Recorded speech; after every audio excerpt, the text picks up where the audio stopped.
สวัสดีครับทุกผู้ชมช่องแคบฮอร์มุสช่องทางยุทธศาสตร์ของอิหร่านและอาจจะเป็นช่องยุทธศาสตร์ของรัสเซียกำลังเป็นจุดสนใจจากผู้คนทั่วโลกเนื่องจากการปิดช่องแคบดังกล่าวทำให้ราคาน้ำมันพุ่งสูงขึ้นทั่วโลกนั่นจึงทำให้หลายชาติต่างหาวิธีที่จะเปิดทางเดินเรือดังกล่าวรวมถึงสหรัฐอเมริกาก็พยายามโจมตีถล่มเรือรบของอิหร่านเพื่อให้พวกเขาสิ้นสภาพทางทหารทางเรือและสามารถส่งเรือรบแล่นไปคุ้มกันเรือขนส่งสินค้าได้โดยสะดวกขณะเดียวกันจีนผู้ที่ประกาศวางตัวเป็นกลางและเรียกร้องให้ทั้งสองฝ่ายยุติสงครามกลับปฏิบัติตนย้อนแย้งด้วยการส่งชิ้นส่วนอะไหล่และเชื้อเพลิงขีปนาวุธสนับสนุนอิหร่านเพื่ออาจหวังให้สหรัฐอเมริกาติดลมสงครามครับท่านผู้ชมซึ่งหนึ่งในยุทธศาสตร์ของกองทัพเรืออิหร่านก็คือการใช้ฝูงเรือเร็วในการล้อมกรอบโจมตีเรือบรรทุกสินค้าเรือรบดังนั้นจะเห็นจากการโชว์การซ้อมรบของอิหร่านหลายต่อหลายครั้งบางภาพมีกลุ่มเรือเร็วแล่นวนรอบเรือบรรทุกเครื่องบินของสหรัฐอเมริกาจำลองนอกจากนี้อิหร่านยังใช้ขีปนาวุธต่อต้านเรือที่ติดตั้งบนชายฝั่งยิงเป้าหมายในช่องแคบฮอร์มุสในช่วงซ้อมรบเป็นประจำนั่นก็คือหากสหรัฐอเมริกาและพันธมิตรสามารถกำจัดกองเรือเร็วและแท่นยิงขีปนาวุธป้องกันชายฝั่งได้การจราจรในช่องแคบฮอร์มุสก็จะกลับมาครับซึ่งกองเรือเร็วสปีดโบ๊ทติดขีปนาวุธของอิหร่านมียานแม่ที่สำคัญที่ยังเหลือรอดจากการโจมตีของสหรัฐอเมริกาอยู่ก็คือเรือคอร์เวตติดขีปนาวุธชั้นซาฮิดโซเลมานีของอิหร่านหรือเมื่อสัปดาห์ที่แล้วเมื่อวันที่ 5 มีนาคมแอดมินได้นำเรียนถึงการจมเรือชั้นซาฮิดโซเลมานีชื่อ IIS ซาฮิดเซยัดซิลาซี FS 31303ถูกโจมตีและลุกไหม้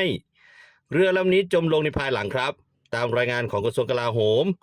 เรือแบบดังกล่าวอิหร่านต่อขึ้นใช้งานจำนวน4 ลำซึ่งสหรัฐอเมริกาและอิสราเอลกำลังควานหาเพื่อจะจมมันทั้งหมดรายงานล่าสุดเมื่อวันที่ 9 มีนาคมระบุครับว่าในวันที่ 8 มีนาคมเวลา 13 นาฬิกาตามเวลาท้องถิ่น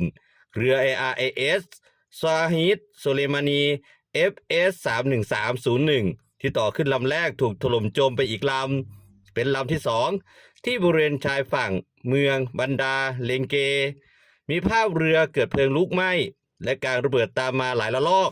บ่งบอกถึงขีปนาวุธในเรือถูกระเบิดในไซโลท่อยิงขีปนาวุธเรือลำนี้มีระบบป้องกันทางอากาศระยะสั้นและระยะกลางจากรัสเซียจำนวน16 แท่นยิงมีขีปนาวุธครูซมิสไซล์ต่อต้านเรือ6 ท่อยิงประกอบด้วยขีปนาวุธระยะไกล4 ลูกและขีปนาวุธต่อต้านเรือระยะใกล้2 ลูกเรือรบชั้นซาฮิดโซเลมานีติดตั้งปืนกลขนาด23 มิลลิเมตรจำนวน6 กระบอกรวมถึงปืนใหญ่อัตโนมัติขนาด30 มิลลิเมตร1 กระบอกและเครื่องปล่อยเป้าลวง2 เครื่อง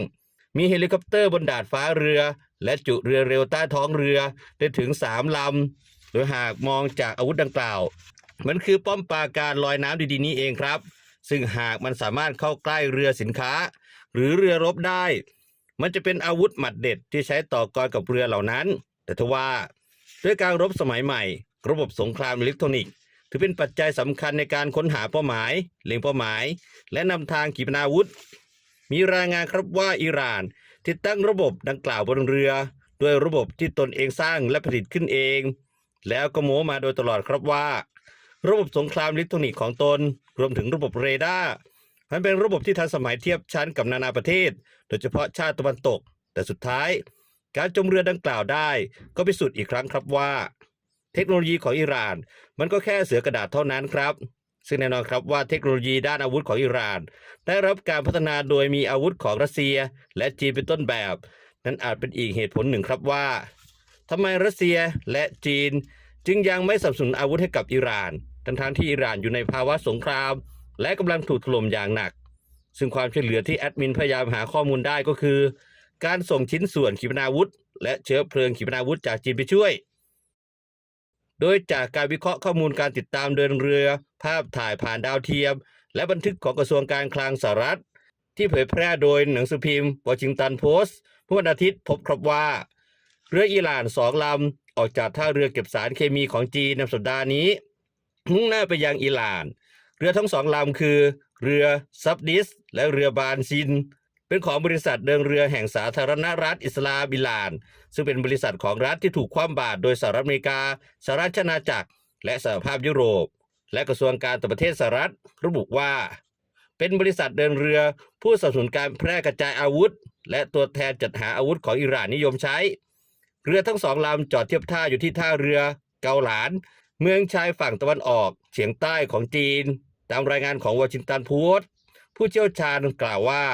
เกาหลานเป็นท่าเรือขนส่งสารเคมีรวมถึงโซเดียมเปอร์คลอเรตซึ่งเป็นสารตั้งต้นสำคัญสำหรับเชื้อเพลิงจรวดแข็งที่อิหร่านต้องการสำหรับโครงการขีปนาวุธของตน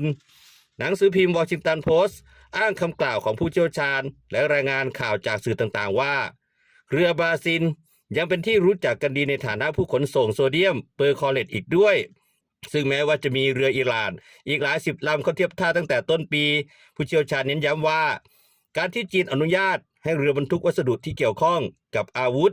ออกเดินทางไปยังอิหร่านในช่วงสงครามที่จีนเรียกร้องให้มีการยับยั้งชั่งใจนั้นถือเป็นเรื่องที่น่าจับตามองอย่างยิ่งเนื่องจากมันย้อนแย้งกับท่าทีของปักกิ่งอย่างเห็นได้ชัดปาก็บอกครับว่าอยากให้ทั้ง2 ฝ่ายหยุดยิงแต่รับหลังกลับสนับสนุนอาวุธและเชื้อเพลิงโดยหวังอี้รัฐมนตรีว่าการกระทรวงการต่างประเทศของจีนกล่าวกับผู้สื่อข่าวเมื่อวันอาทิตย์ครับว่าจุดยืนของจีนต่อสงครามในตะวันออกกลางนั้นเป็นกลางและไม่ลำเอียงหวังกล่าวว่าเราได้แถลงจุดยืนตามหลักการของเราหลายต่อหลายครั้งแล้วซึ่งสามารถสรุปได้เป็นข้อความสำคัญข้อเดียวคือการทำให้เกิดการหยุดยิงและยุติการสู้รบพร้อมเสริมว่าจีนเรียกร้องให้ยุติปฏิบัติการทหารโดยทันทีอย่างไรก็ตามครับการแสดงท่าทีในการสนับสนุนดังกล่าวของจีนแอดมินมองครับว่าจีนอาจต้องการยื้อสงครามให้นานขึ้นเพื่อให้สหรัฐอเมริกาติดลมสงครามทำให้จีนสามารถจัดการเรื่องทะเลจีนใต้และไต้หวันได้อย่างสะดวกขึ้นสหรัฐอเมริกาและเกาหลีใต้เริ่มต้นการฝึกซ้อมรบทางทหารประจำปีในวันจันทร์ที่ผ่านมาท่ามกลางกระแสคาดการณ์ว่าวอชิงตันอาจกำลังเคลื่อนย้ายยุทโธปกรณ์ทางทหารบางส่วนจากคาบสมุทรเกาหลีไปยังตะวันออกกลางมีทหารเกาหลีใต้ประมาณ 18,000 นายเข้าร่วมการฝึกซ้อมรบในครั้งนี้ซึ่งจะดำเนินการไปจนถึงวันที่19 มีนาคมและรวมถึงการจำลองสถานการณ์ศูนย์บัญชาการและการฝึกภาคสนามกองกำลังสหรัฐอเมริกาในเกาหลีใต้ไม่ได้เปิดเผยจำนวนบุคลากรชาวอเมริกันที่เข้าร่วมการฝึกซ้อมในครั้งนี้การซ้อมรบในครั้งนี้เกิดขึ้นท่ามกลางรายงานของสื่อท้องถิ่นที่ตั้งคำถามว่าอุปกรณ์ทางทหารของสหรัฐอเมริกาที่ประจำการอยู่ในเกาหลีใต้อาจนำไปใช้สนับสนุนปฏิบัติการในตะวันออกกลางหรือไม่ซึ่งมีรายงานครับว่าสหรัฐอเมริกาได้เคลื่อนย้ายระบบป้องกันทางอากาศแพทริออตบางส่วนไปยังตะวันออกกลางนอกจากนี้จะมีรายงานครับว่าเกาหลีใต้ได้ขายระบบป้องกันทางอากาศให้กับหลายประเทศในตะวันออกกลางและจะถือเอาโอกาสนี้ส่งเรือคุ้มกันไปยังตะวันออกกลางอีกด้วยครับท่านผู้ชมและนั่นก็คือข่าวสารและสาระที่นำมาฝากท่านผู้ชมครับถ้าชอบก็อย่าลืมกดไลค์กด Subscribe กดแชร์ด้วยครับขอบคุณครับ